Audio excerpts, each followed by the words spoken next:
The following content is provided under a Creative Commons license. Your support will help MIT OpenCourseware continue to offer high-quality educational resources for free. To make a donation or to view additional materials from hundreds of MIT courses, visit MIT OpenCourseware at ocw.mit.edu.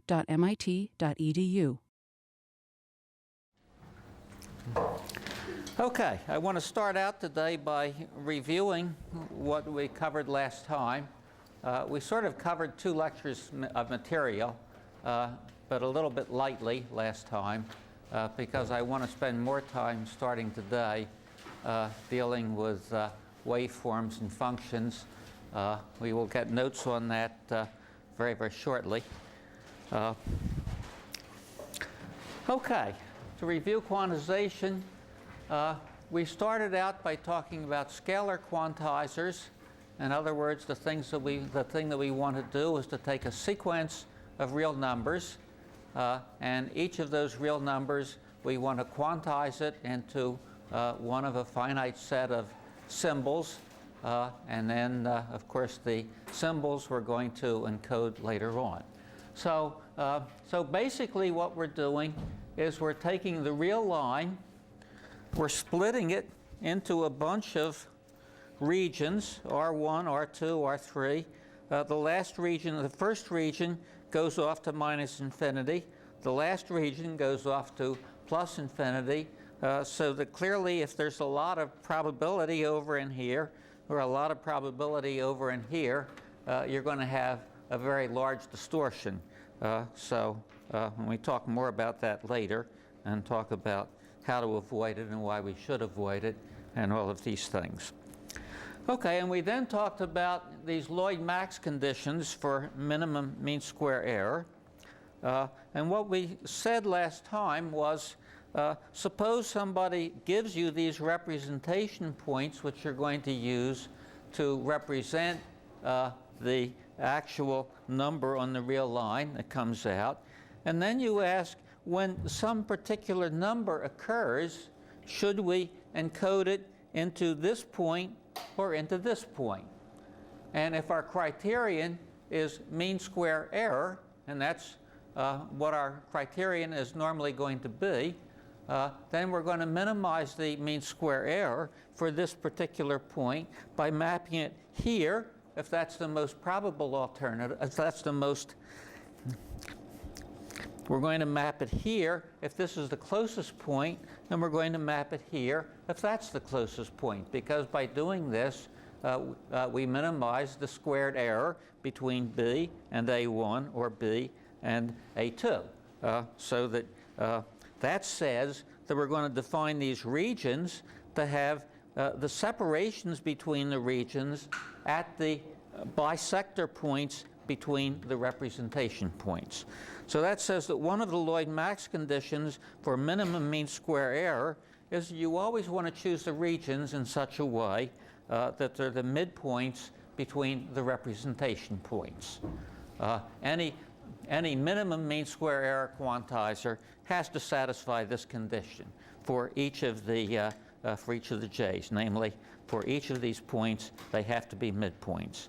And then the other thing that we observed is that once we choose these regions, the way we want to choose the representation points to minimize the mean square error is we now have to look at the probability density on this real line, and we have to choose these points to be the conditional means within the representation area. And that just comes out by formula to be the expected value of the random variable u, which is this value that occurs on the real line.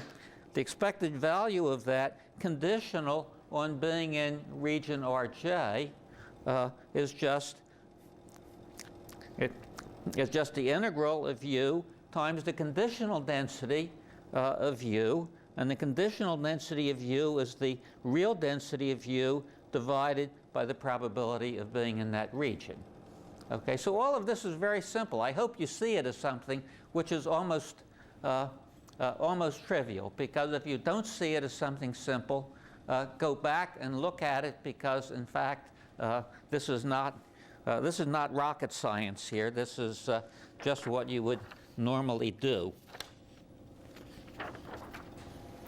Okay, so the Lloyd-Max algorithm then says alternate between the conditions for the midpoints between the regions and the conditional means.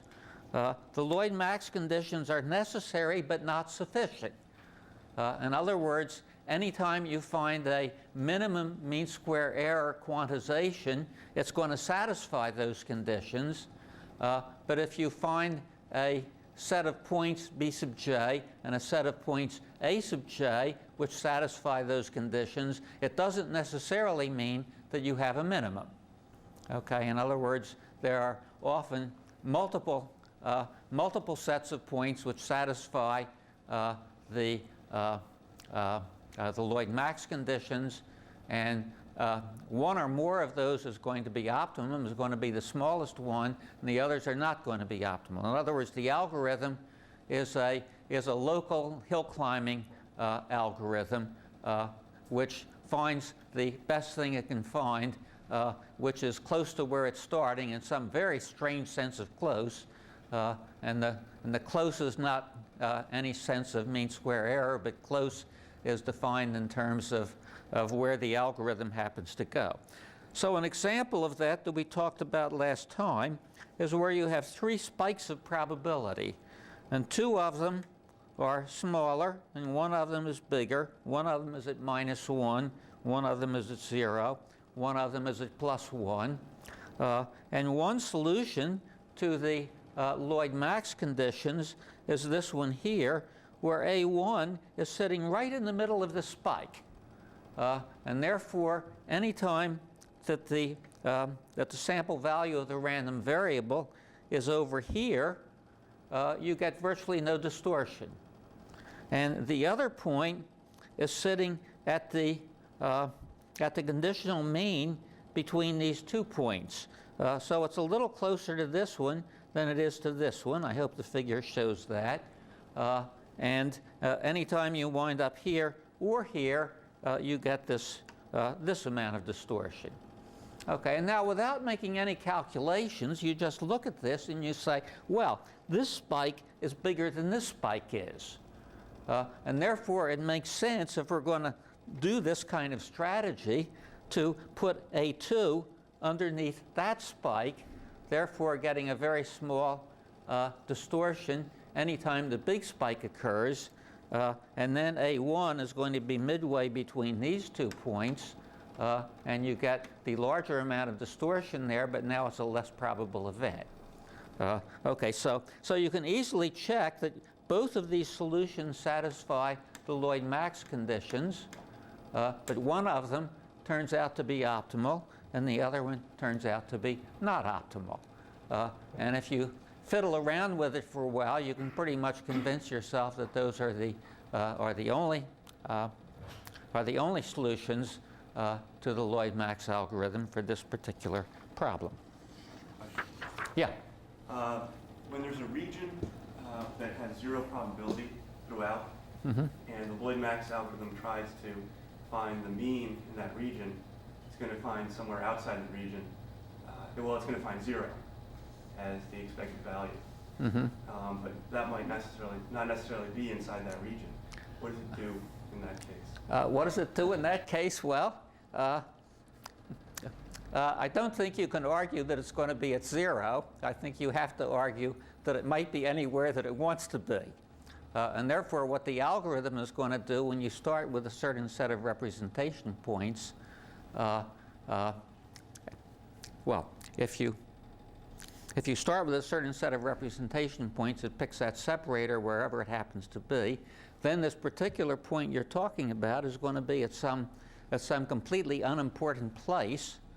And you know, eventually the thing that's going to happen is that this thing that's in a region of no probability is going to spread out and include something that has some probability, and then you're going to nail that region with some probability. And I can't prove this to you, and I'm not even sure that it's always true, but I think if you try a couple of examples, you will see that it sort of does the right thing. But in the algorithm, you replace the point at the point of the expected value in that region. Yeah. Mm-hmm. So the algorithm doesn't know what to do at that point. It crashes. Well, unless you're smart enough to write the the program to do something sensible, yes. You have an exception. Yes, and you have to write it so it'll do something reasonable then. And the best thing to do is to start out without having any of the regions have zero probability. Okay? We have that in the homework problem. All right. Well, then you have to use some common sense on it, which is...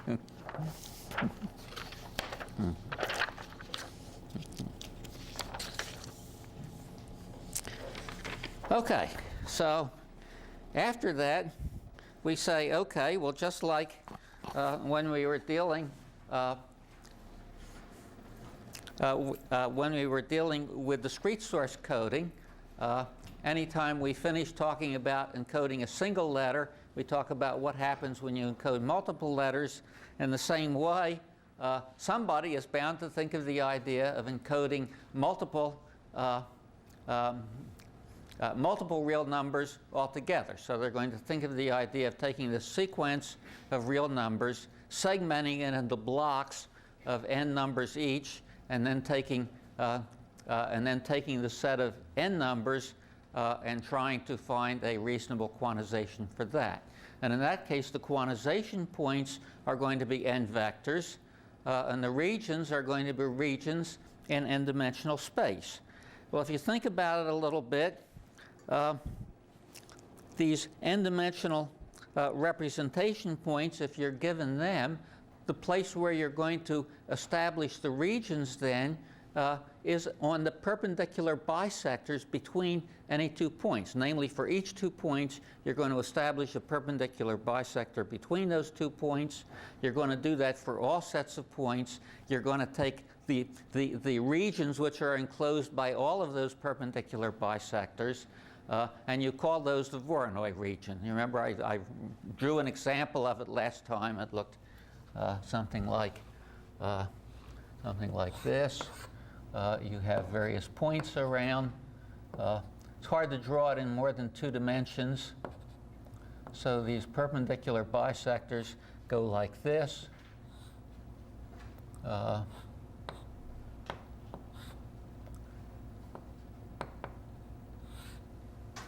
And so forth.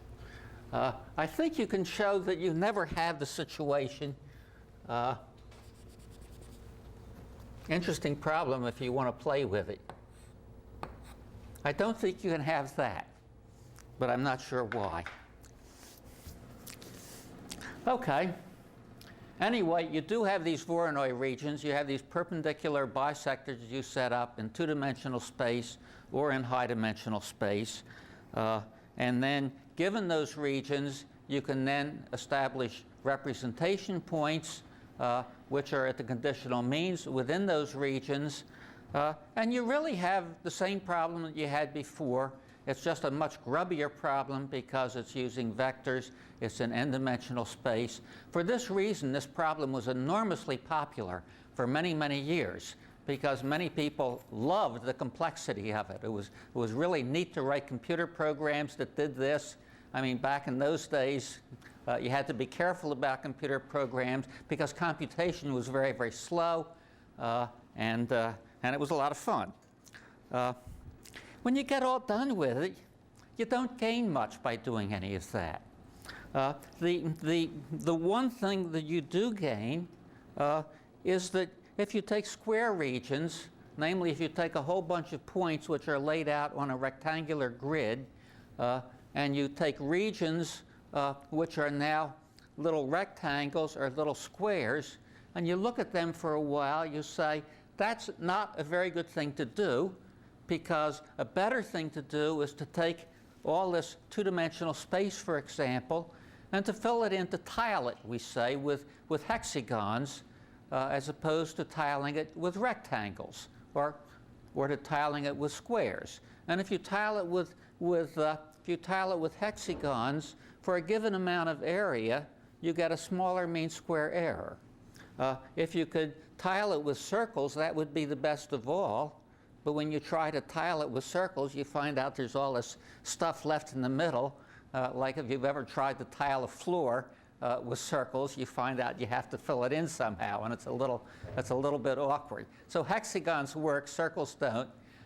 If you then go on to a higher number of dimensions, you get the same sort of thing happening. You get these nice n-dimensional shapes, which will tile n-dimensional volume.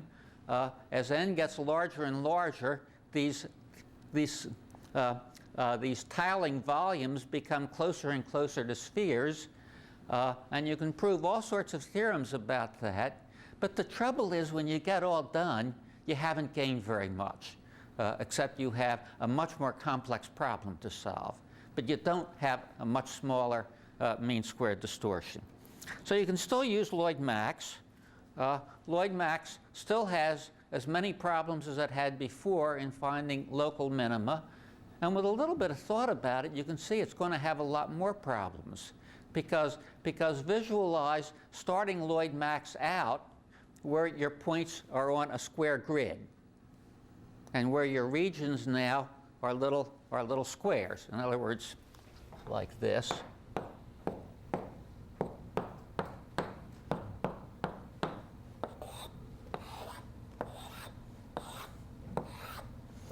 And try to think of how the algorithm is going to go from that to the hexagons that you would rather have. And you can see pretty easily that it's very unlikely that the algorithm is ever going to find its way to hexagons, which by looking at it a little further away, we can see is clearly a good thing to do. Okay, in other words, the Lloyd-Max algorithm doesn't have any vision. It can't see beyond its own nose. It just takes these points and looks for regions determined by neighboring points, but it doesn't have the sense to look for what kind of structure you want. So anyway, Lloyd-Max becomes worse and worse in those situations, and the problem gets uglier and uglier. Okay, then, as we said last time, we stop and think, and we said, well, gee, we weren't solving the right problem anyway. As often happens when a problem gets very popular, people start out properly by saying, well, I don't know how to solve the real problem, so I'll try to solve a toy problem. And then somehow the toy problem gets a life of its own because people write many papers about it, and students think since there are many papers about it, it must be an important problem. And then since there are these open problems, students can solve those open problems and get PhD theses, and then they get a job in a university, and the easiest thing for them to do is to get 10 students working on the same class of problems, and you see what happens. I'm not criticizing the students who do that or the faculty members who do it. They're all trapped in this kind of crazy system. But anyway, the right problem that we should have started with is when we looked at the problem of quantization followed by discrete source coding, we should have said what we're interested in is not the number of quantization levels, but rather the entropy of the set of quantization levels. And that's the important thing, because that's the thing that determines how many bits we're going to need to encode these symbols that come out of the quantizer. So the problem we'd like to solve is to find the minimum mean square error quantizer for a given representation point entropy. In other words, whatever set of points you have, you want to minimize the entropy of that set of points. What that's going to do is to give you a larger set of points, but some points with very small probability.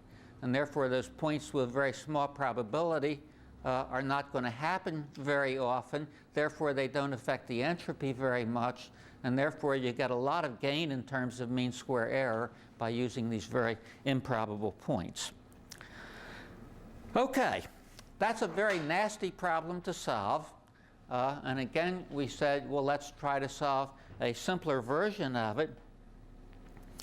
And a simpler version of it is first to go back to the one-dimensional case and then say, okay, what happens if we just use a uniform quantizer? Because that's what most people use in practice anyway. And if we use a uniform quantizer, and we talk about a high-rate uniform quantizer, in other words, we make the quantization points close together, what's going to happen in that case? Well, the probability of each quantization region in that case is going to be close to the size of the representation interval, in other words, of the quantization interval, times the probability density within that interval. Namely, if we have a probability density and that probability density is smooth, then if you take very, very small intervals, you're going to have a probability density that doesn't change much within that interval, and therefore the probability of the interval is just going to be the size of that quantization interval. In a uniform quantizer, you make all of the intervals the same, times the density within that interval. Now we say, okay, let's look at what the entropy is of that set of points, of the set of points where the probabilities are chosen to be some small delta times the probability density there. I'm going through a slightly simpler kind of argument today than I did last time, and I'll explain why I'm doing something simpler today and why I did something more complicated then. So this entropy is this quantity. If we now substitute delta times the density for pj here, we get the sum over j of this delta pj, which is the probability density, times the logarithm of delta pj. Well, now look, the logarithm of delta pj is just logarithm of delta plus logarithm of pj. So we're taking the sum over all the probability space of logarithm of delta. That comes out. So we get a minus log delta, and what's left is minus the sum of delta pj log pj. And does that look like something? That looks like exactly like the approximation to an integral that you always talk about. Namely, if you look at a Riemann integral, the fundamental way to define a Riemann integral is in terms of splitting up that integral into lots of little increments, taking the value of the function in each one of those increments, multiplying it by the size of the increments, and adding them all up. In fact, we're going to do that a little later today when I try to explain to you what the difference is between Riemann integration and Lebesgue integration. And don't be frightened if you've never taken any mathematics courses, because if people had taught you Lebesgue integration when you were freshmen at MIT or seniors in high school or whenever you learned about integration, it would have been just as simple as teaching you about Riemann integration. One is no simpler and no more complicated than the other, so we're really going back to study something you should have learned about 5 years ago, maybe. Okay, so anyway, when we represent this as an integral, we get this thing called the differential entropy, which is the integral of p of u minus p of u times log of p of u. So the entropy of this discrete representation is minus log delta plus this differential entropy. The mean square error in this uniform quantizer, the conditional means, according to this approximation, are right in the middle of the intervals. So we have a uniform probability interval of width delta, a point right in the middle of it, and even I can integrate that to find the mean square error in it, which is delta squared over 12, which I think you've done at least once in the homework by now.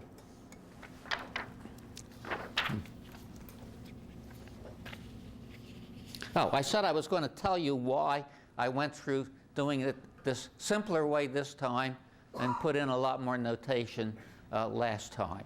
If you really try to trace through what the approximations are here, the way we did it last time is much, much better, because then you can trace through what's happening in those approximations, and you can see as delta goes to 0 what's happening. Yes? This may be obvious, but why did you substitute delta of p of j for p of j? I know you have delta of f. Oh, why did I Okay, this is the probability of the representation, of the jth representation point. This is the probability density around that representation point. And the assumption I'm making here is that f of u is constant over that interval. Okay, and if the density is constant over the interval, if I have a density which is constant over an interval of width delta, then the probability of landing in that interval is the width times the height. I think there's a typo in your formula. There's a typo. A typo? There's a delta plus by pj. I think it's delta times f uj, right? Second line. When you insert that. Oh, yeah. Delta. Yes, yes, yes. I'm sorry, yes. I'm blind today. I knew what I meant so well that I didn't. Thank you. F of uj, F of uj. Yes. Okay, and then I take out the delta, and what I'm left with is the delta F of uj times log of f of uj. Thank you. Okay, and when I look at that, it's delta times the probability density times the log of the probability density. And if I convert that now into an interval when delta is very small, I get this thing called the differential entropy. Okay, does that make a little more sense? So your question was obvious. It was just that I was a total dummy.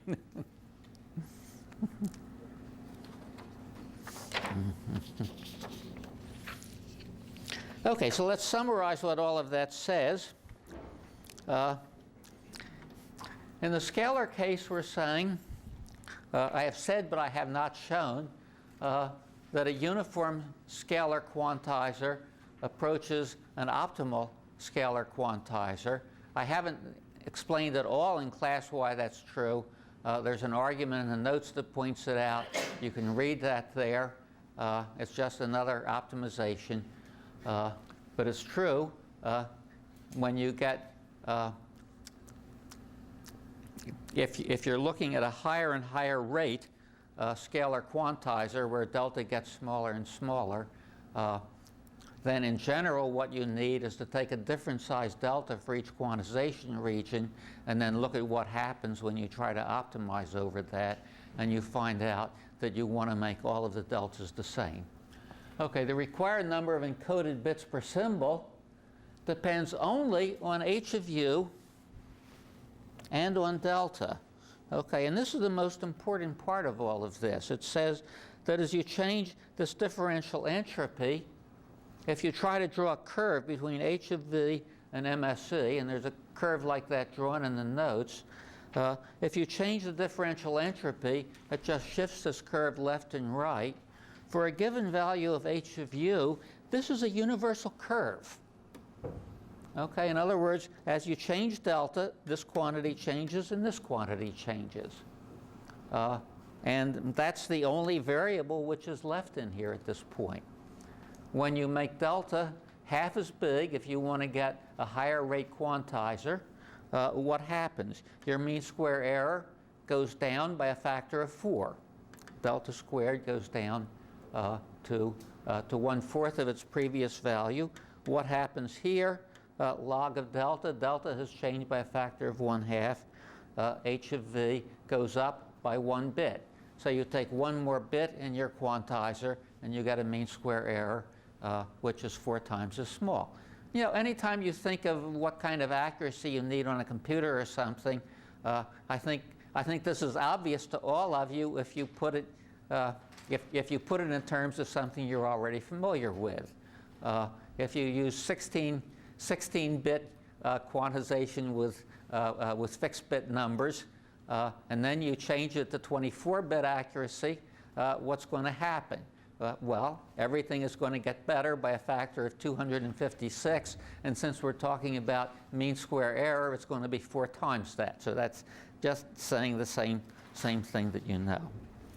Okay, for vector quantization, uniform quantization again approaches optimal for a memoryless source. If you have a source with memory, vector quantization gains a great deal for you. But if you don't have any memory, vector quantization doesn't gain much at all. The only thing that vector quantization gains you is this thing we call a shaping gain now. And we talk about that again when we start talking about modulation.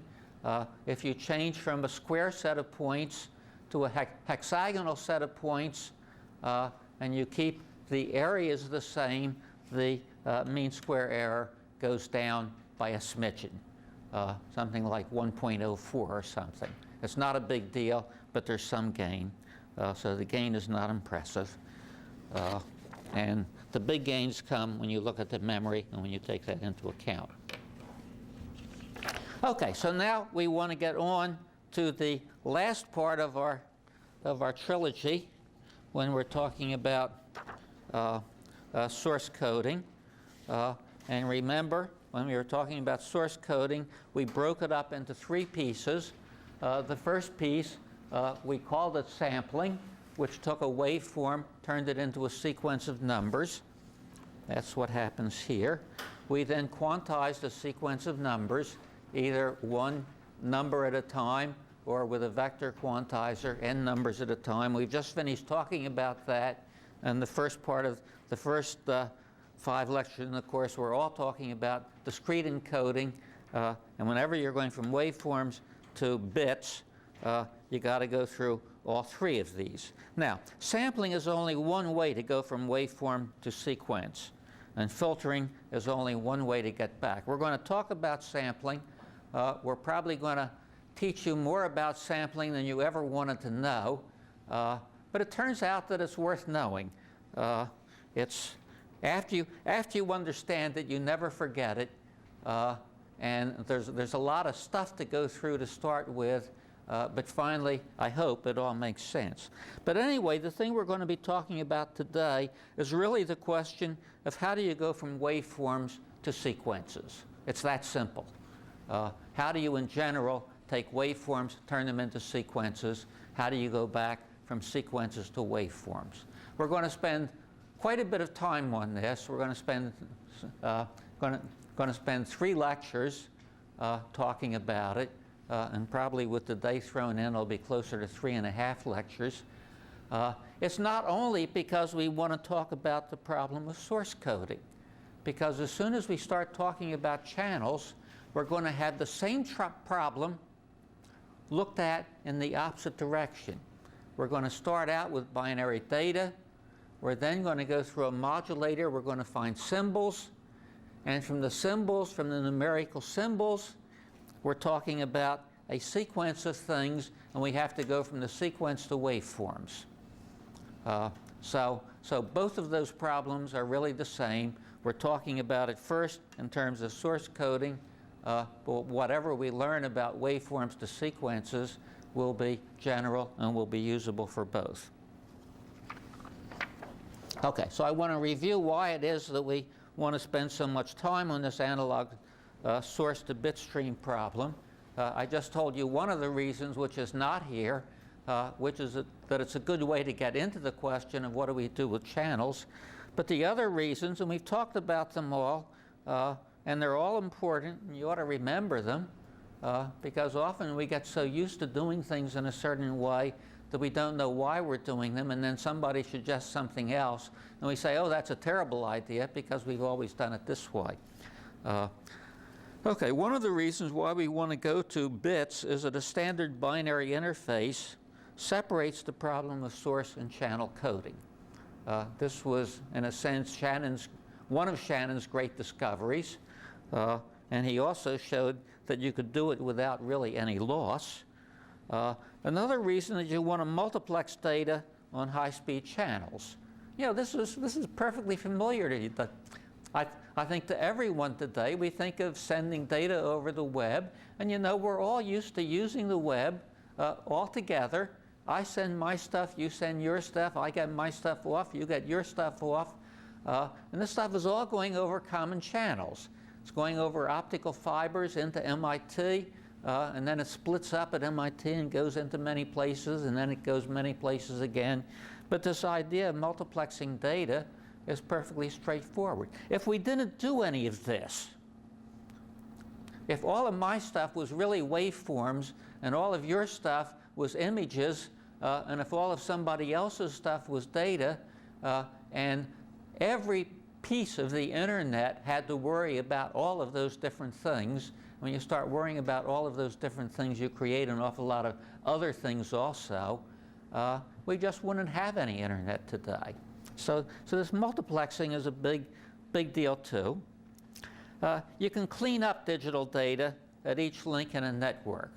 Okay, in other words, if I'm sending analog data from here to San Francisco and I'm sending it over multiple different links, on every link a little bit of noise gets added to it.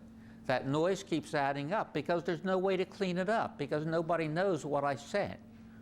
If I'm sending digital data at the receiver on each link, nobody knows what I sent, no, but they know that what I sent was one out of a finite collection of things.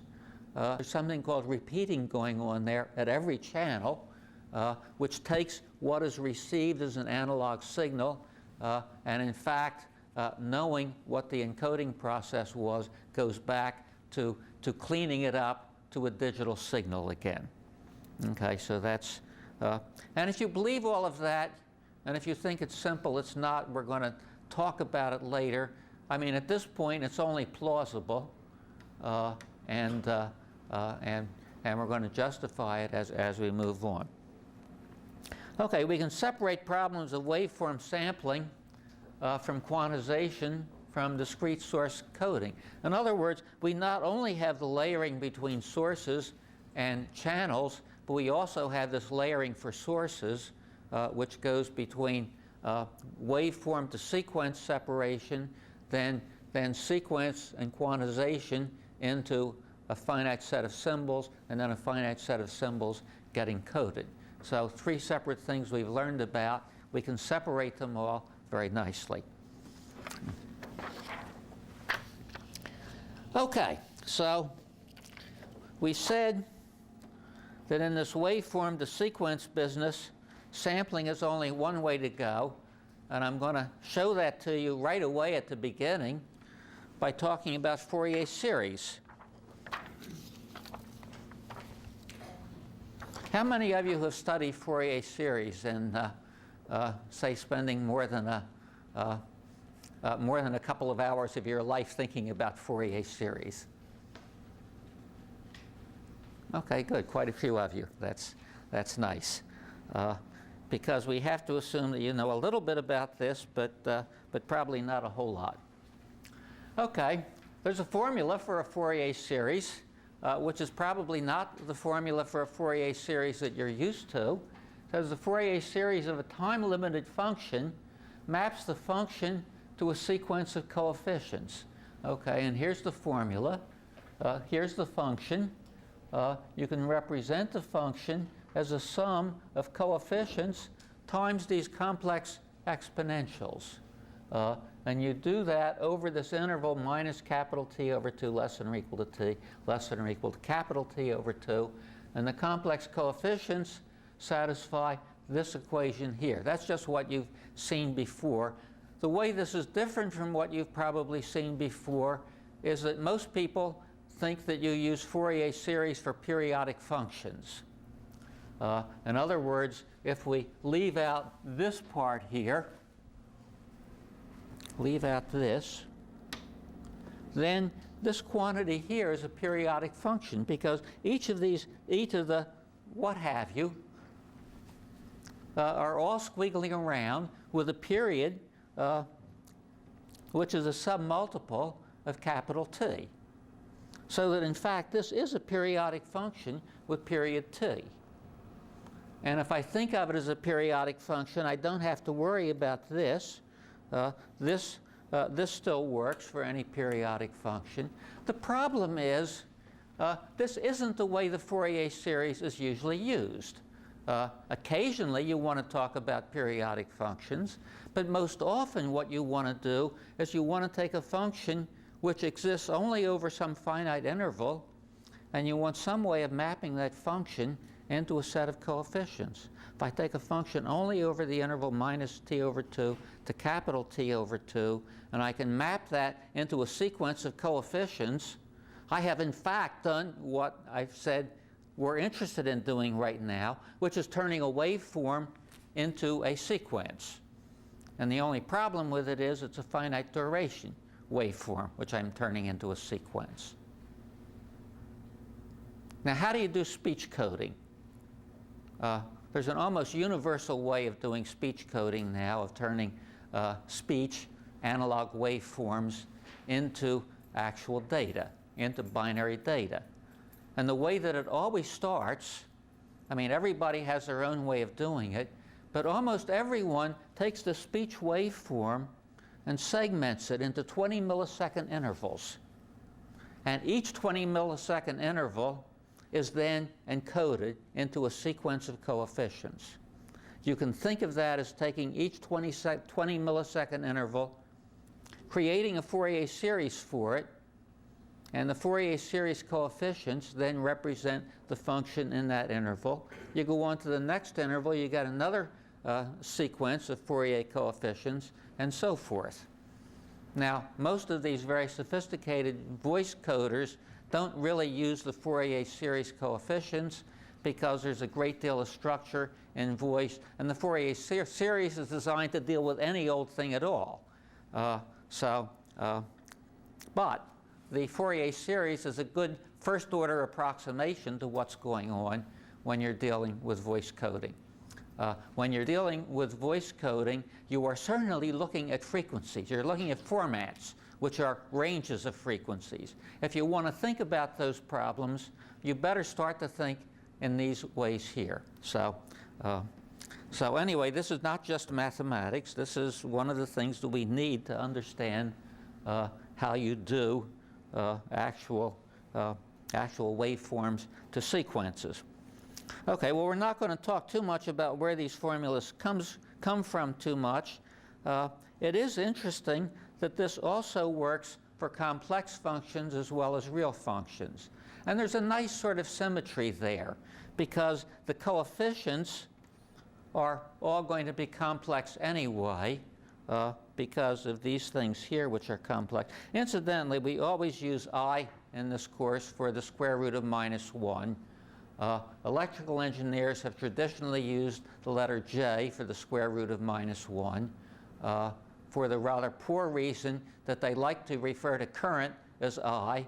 And in the first 2 years of earlier electrical engineering education, back 50 years or so ago, you spent so much time talking about voltages and currents that using the letter I for anything other than current was just an abomination. Well, everybody else in the world uses I for the square root of -1.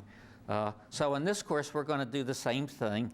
I would urge you to get used to it, because then you can talk to people other than electrical engineers, and you'll probably have to spend a lot of time in your life talking to other people. And you shouldn't expect them to get used to your conventions. You should try to do a little to get used to their conventions. Okay, so there's that peculiarity. We're also using this complex notation throughout. You could do this in terms of sines and cosines, which is probably the way you first learned it. And I'm sure for any of you who spent more than a very, very small amount of time dealing with Fourier series, you did enough with it to realize that just computationally, going from sines and cosines to complex exponentials just makes life so much easier and makes your formula so much shorter that you want to do it. Okay, so anyway, we want to make this work for complex signals as well as anything else. I do want to verify the formula for these Fourier coefficients. Incidentally, the other thing that I'll be doing, which is a little bit weird here, is that most people, when they talk about the Fourier integral and the Fourier series, they use capital letters to talk about frequencies, and they use little letters to talk about signals. For us, we really want to use capital letters to talk about random variables. And we do that pretty consistently. Believe me, when we start talking about random processes, you will get so confused going back and forth between sample values and random variables that having a notational way to keep them straight will be very valuable to you. When you start reading the literature, you get even more confused because most people in the literature don't tell you what it is that they're talking about, and they go back and forth between sample values and random variables, oftentimes using the same symbol in the same sentence for two different things. So I think that's a more important thing to keep straight. So we'll always use tildes to talk about frequency type things. And you can see that these coefficients here are in fact frequency-like things because they're talking about how much of this waveform is at a certain discrete frequency, and we'll come back to talk about that later. Okay, but anyway, if you want to verify the formula for this, what we're going to do is to start out by looking at, this is where having smaller data would be a big help. U of t is equal to this sum here. Okay, so I'm going to replace U of t in this formula by this sum. I'm going to make the index m because I already have a k over here. When you have a k over here and you're talking about this, you don't want to get your indexes mixed. So if I'm trying to see what this looks like, I want to represent as the integral from minus t over 2 to plus t over 2 of this represented as a sum with an e to the minus 2 pi I kt over t taken into account over here. Okay, so what happens here? Here we have an integral of a sum. Later on, we're going to be a little bit careful about interchanging integrals and sums. But for now, let's not worry about that at all. I suggest to all of you, never worry about interchanging integrals and sums until after you understand what's going on. Because if you start asking about that, I mean, that's a detail. And you look at what's going on in a major way first, and then you go back to check that sort of thing out. Okay, so when we look at this integral here, when we take the sum outside, we have the sum over m of an integral over one cycle of these quantities here, of this times e to the 2 pi I times n minus kt over t. Now, you look at this integral here of a complex exponential as it's rotating around. In the period of time t, this always rotates around some integer number of times. If m is equal to k, it doesn't rotate at all. It just sticks where it is at 1. And if m is unequal to k, it goes around some integer number of times. If I'm thinking of this as being real and this as being imaginary, I'm just running around this circle here. Okay, so what happens when I run around the circle once? The integral is 0 because I'm up here as much as I'm down here. I'm over here as much as I'm over here. So this integral is always 0, which says that all of these terms, except when m is equal to k, disappear. So that means I wind up with just this one term, u hat of k, times the integral from minus t over 2 to t over 2 dt. That's another integral I can evaluate, and it's equal to capital T times u sub k. So u sub k is this quantity here divided by t, which is what we said over here. And in fact, that argument, you can make it precise, and it works. So what this is saying is that, in fact, if you look at these Fourier series formulas, this thing is pretty simple in terms of this. The question which is more difficult is what functions can you represent in this way and what functions can't you represent in this way? And the easy answer is if you can think of it, you can represent it in this way. But if you stop and think about it for 6 months, then that might not be true anymore. Okay, so if you become very good at this, you can find examples where it doesn't work. And we'll talk about that as we go on.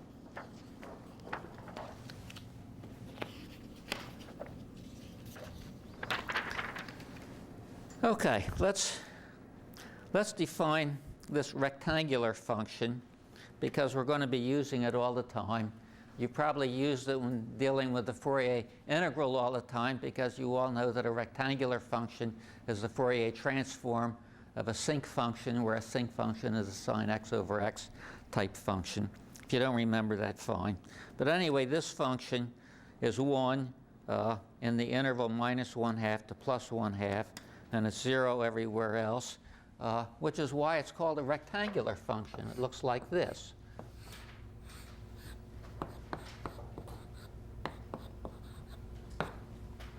And we do it from -1/2 to +1/2, so it has area 1.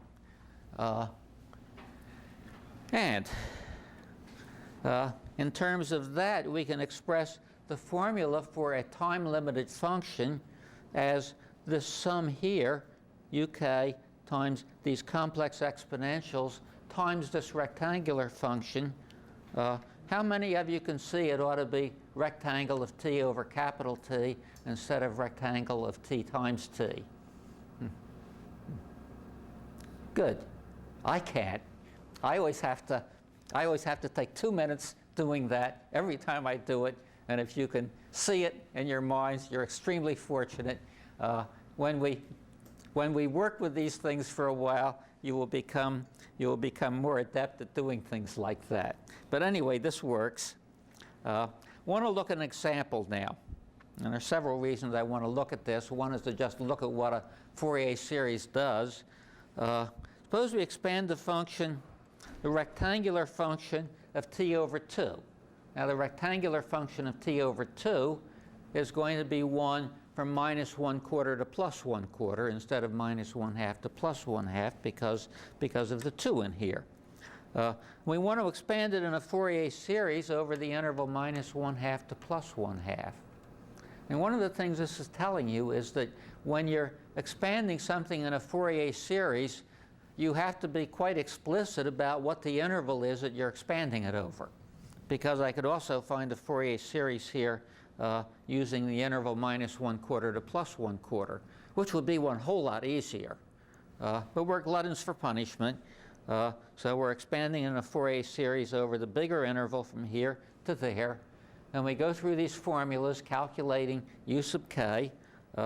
We can easily do it for the first one, which is just u sub 0, is just the average value in this interval -1/2 to 1/2, which is 1/2. The next term turns out to be 2 over pi times the cosine of 2 pi t. We can evaluate all of them just going through more and more junk like that. But look at what's happened. We started out with a rectangular function. When we evaluate more and more terms of this Fourier series, the Fourier series terms are all very smooth. Okay, so what we're doing is trying to represent something with sharp corners by a series of smooth functions, which means if we're going to be able to represent it, we're only going to be able to represent it by adding on more and more terms, which hopefully are going to be coming closer and closer to approximating this the way it should be approximated. Now, if you look at these terms here of these Fourier series, you will notice that every one of them, except this original one, which is at 1/2. Okay, so this is the first term here in the Fourier series. The second term is to add on that cosine term. The first term is sitting here at 1/2. Every other one of them is 0 at -1/4 and 0 at +1/4. So when we add up all of those terms, what we wind up with is not what we started out with, but something which is 0 from -1/2 to -1/4. It's 1/2 at the value -1/2. It's 1 all along here. It's 1/2 over here and 0 down here. you know, every time you study Fourier series, you find out about these bizarre things. Every time you have a discontinuity in the function, the Fourier series comes out to split the difference on you. So you like to define your functions at discontinuities as either being here at -1/4 or here at -1/4. And then when you come back from the Fourier series, it forces you to be there. Well, what does this say?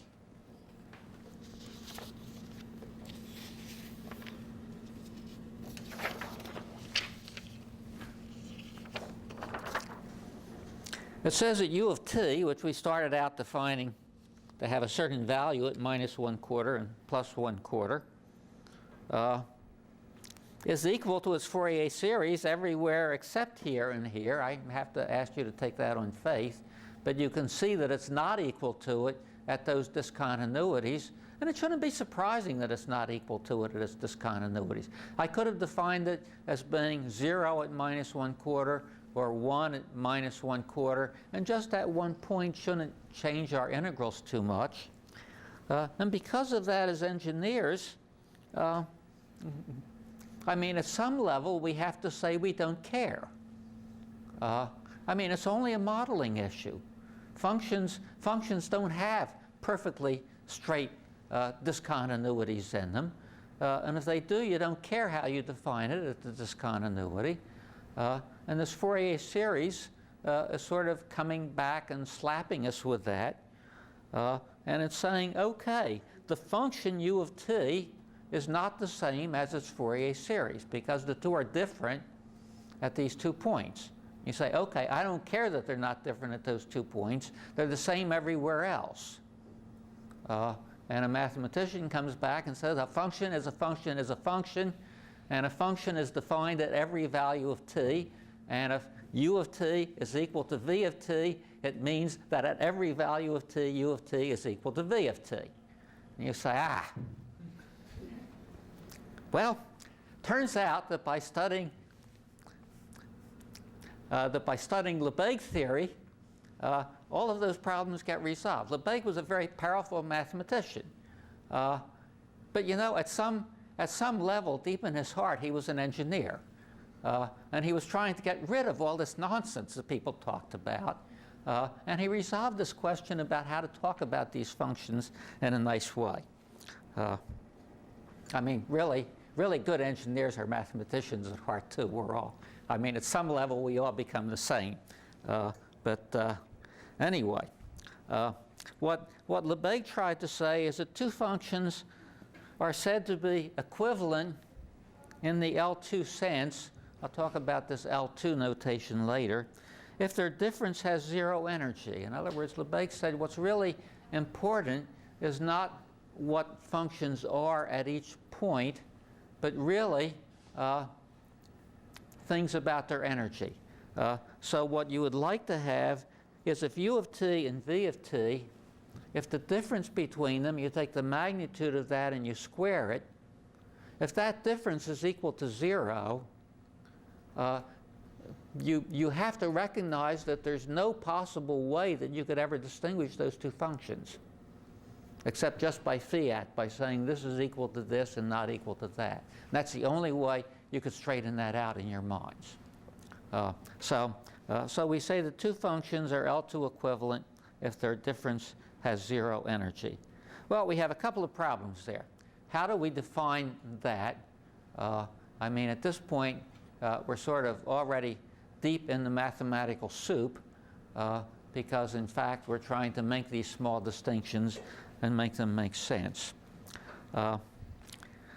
We're also going to see as we go on that two functions that have the same Fourier series are L2 equivalent, because if two functions have the same Fourier series, you can put one of them there and one of them there, and we're going to see that when we expand it in a Fourier series, they're both the same, and we're going to see that in fact what that means is that their energy difference has to be 0, which says that if you don't talk about functions, but if you talk about their Fourier series, all of these confusions go away about things having to be equal point-wise. Okay, so let's go on and try to say a little more about this.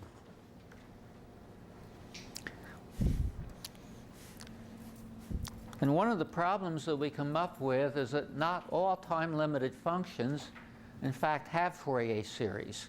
Even in the sense of L2 equivalence, you can think of functions which are so awful that they don't have a Fourier series, although it's hard to find them. We really want to make general statements about classes of functions. Why do we want to do that?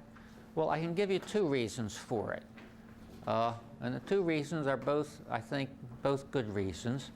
The first reason is that as we deal particularly with channels, we have to look at things both in the time domain and in the frequency domain.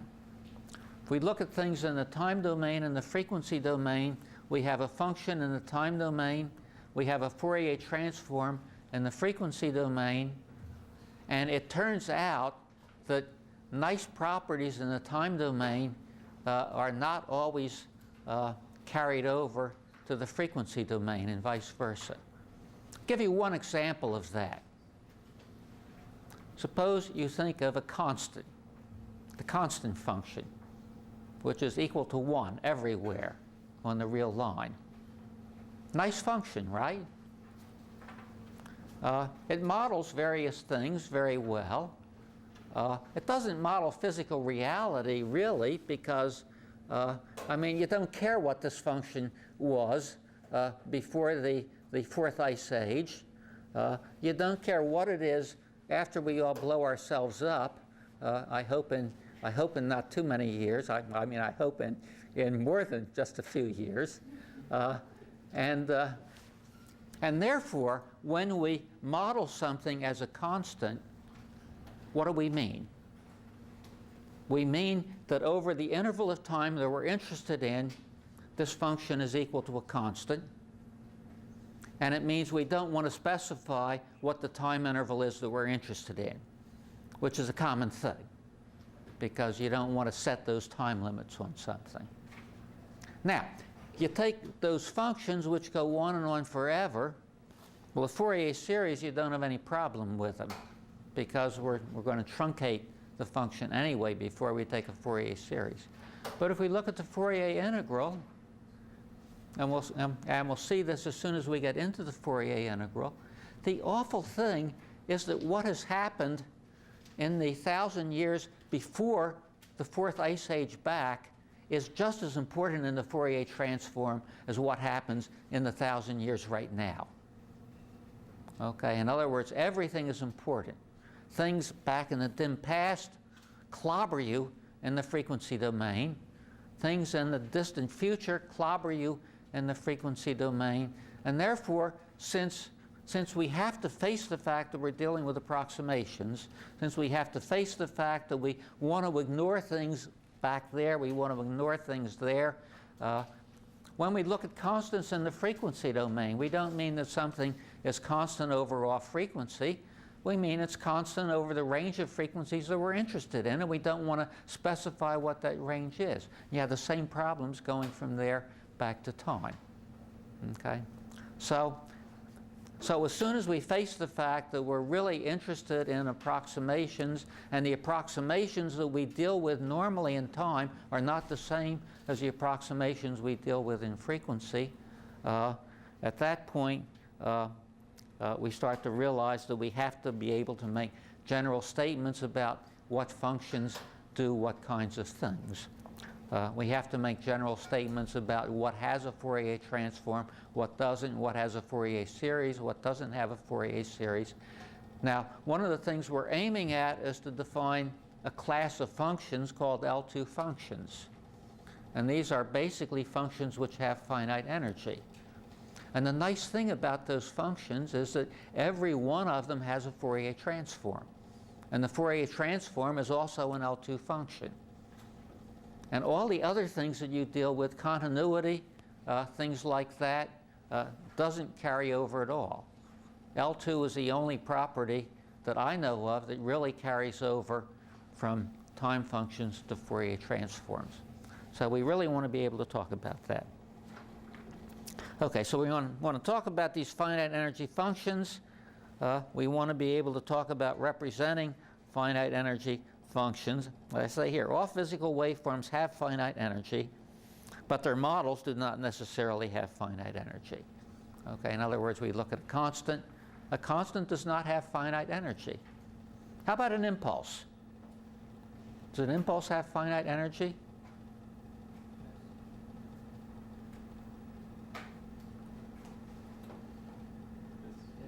What? Yes? How many people think the answer is yes?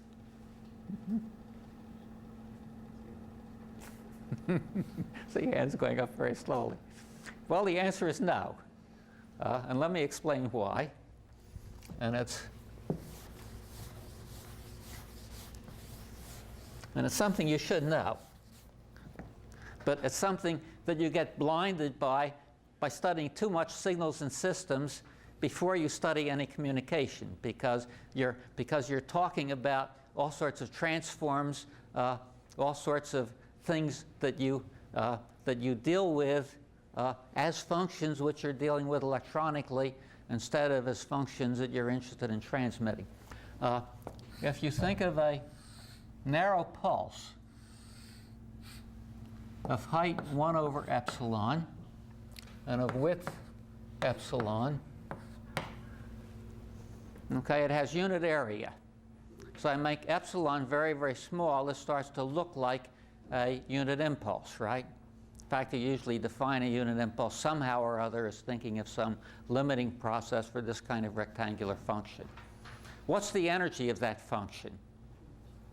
What? What? Energy is 1 over epsilon, yes. Energy.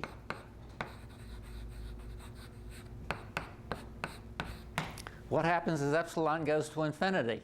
Bing. If you put an impulse into an electrical circuit, it'll blow it up. You usually don't care about that because you don't see impulses in the physical world. You see things which are so narrow and so tall that in terms of the filters that you put them through, which have smaller bandwidth, those narrow pulses behave very nicely, and as you make those narrow pulses more and more high and more narrow, they behave the same way after they go through a filter. But before that, they're ugly, and they have infinite energy. Okay, and in fact, you could determine that from 2 of the statements I made earlier, and I'm sure I can't blame any of you for not doing that. I said that all finite energy functions have Fourier transforms, which are finite energy. And you all know that the Fourier transform of a unit impulse is a constant, and the Fourier transform of a constant is a unit impulse. And therefore, if a constant has infinite energy, a unit impulse has to have infinite energy also. So anyway, we have all these functions we like to deal with all the time which do not have finite energy. We don't want to deal with those in this course, not because they aren't very useful in signal processing, but because they aren't useful as waveforms which we will transmit, and they aren't very useful as source waveforms. Source waveforms do not behave that way. Source waveforms that we want to encode all have finite energy, and we'll see why as we go on. Okay, so now I want to try to tell you what the big theorem is about Fourier series. And I will do this in terms of a bunch of things that you don't understand yet. The theorem says we're looking at a function u of t, which is time limited. Okay, nothing strange there. That's what we've been looking at all along so far. It's a function that goes from minus t over 2 to t over 2. And we'll let it go into the complex numbers because we said it's just as easy to deal with complex functions as real functions. And we're going to assume that it has finite energy. Then it says for each index k, the Lebesgue integral u sub k equals this. In other words, this is the formula for finding the Fourier series coefficient. And what we're saying here is we have to redefine that to be a Lebesgue integral instead of a Riemann integral. But anyway, when you define it that way, it always exists, and it is always finite. Necessarily. It can't be infinite. It can't not exist when you, it just is there. And the other thing is, now this formula is harder to swallow as a whole. And let's try to look at it. What's inside of here is the difference between u of t and a finite approximation to the Fourier series. Now, if you're taking a Fourier series, whether you're taking it on a computer or calculating it or what you're doing with it, you're never going to take the infinite sum. You're always going to be dealing with some finite approximation. And this says that the difference between u of t and these finite approximations, if you take that difference and you find the energy in that difference, says the energy in that difference gets small. Okay, in other words, it says that as you take more and more terms in your Fourier series, you get a function which comes closer and closer to u of t in terms of energy difference. Okay, so that's the kind of statement that we want in this course because we're aiming towards saying that this in the limit looks like that in terms of having zero energy difference between it. Namely, this is going to allow this function to converge to one of these strange functions that has bizarre values on discontinuities of u of t. Because that doesn't make any difference in terms of energy. It says also the energy equation is satisfied. The energy equation, I didn't say it was the energy equation, but I hope I said what it was.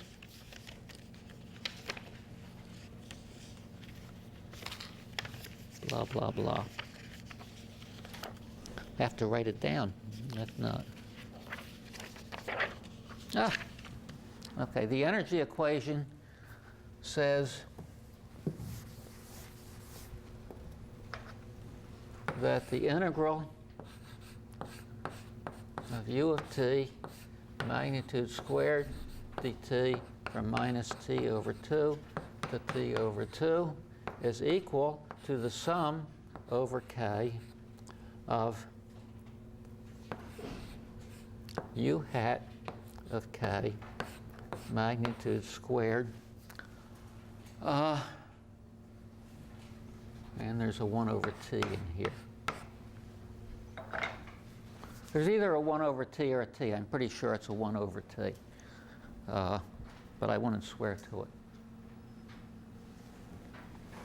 I can't believe I didn't have that written down. At any rate, it's in the notes, so you will find it there. I can't keep these constants straight.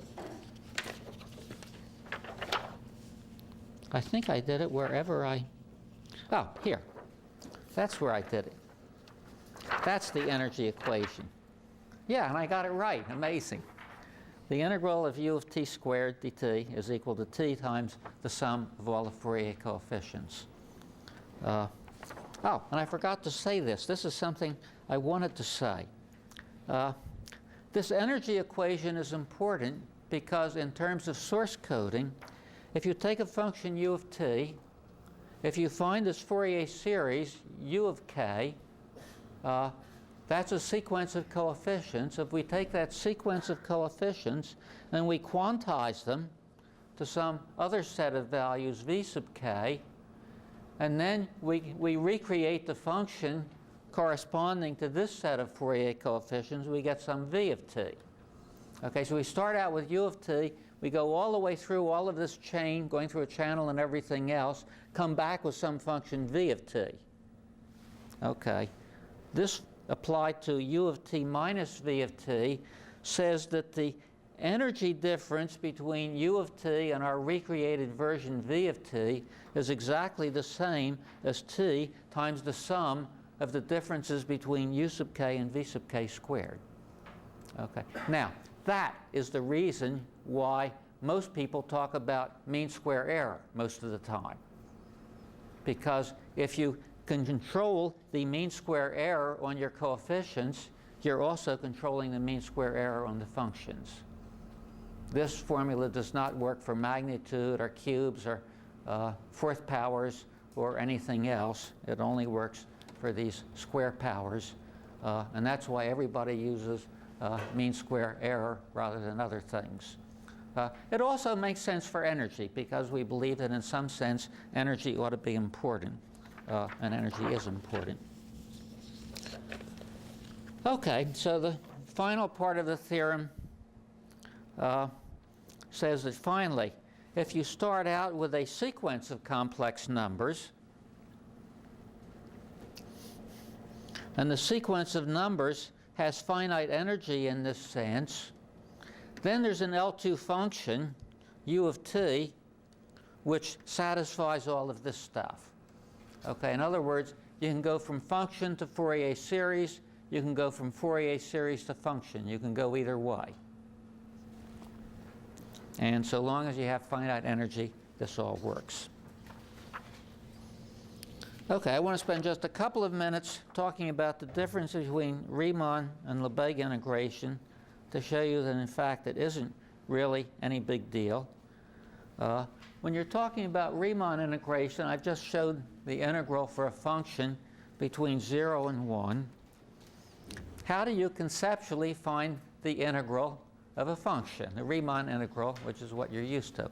You split up the interval on the horizontal axis into a bunch of equal intervals of size 1 over n each. So you split it into n intervals, each one of size 1 over n. You approximate the value of the function in each interval somehow as the smallest value, the largest value, the mean value, whatever you want to do.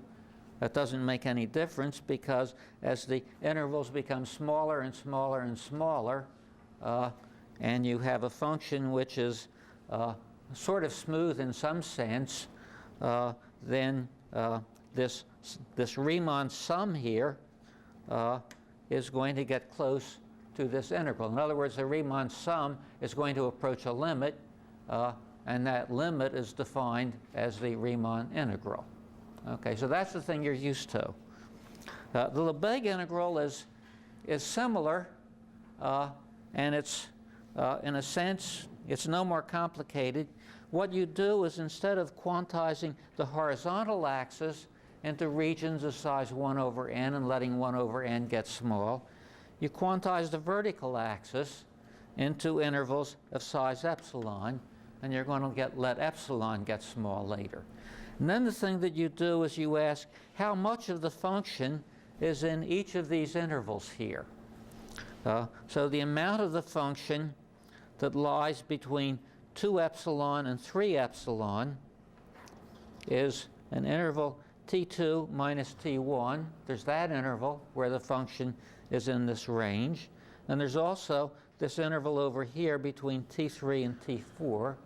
So you say the measure of the function in this interval here is t2 minus t1 plus t4 minus t3. And you say the measure of the function in this region here, vertical region here, is t1, namely this, plus 1 minus t4, namely this region over here. So for any function, you can do the same thing. Okay? And that's the Lebesgue integral. The Lebesgue integral says you do this, and you let these epsilons get very small, and you just add them up.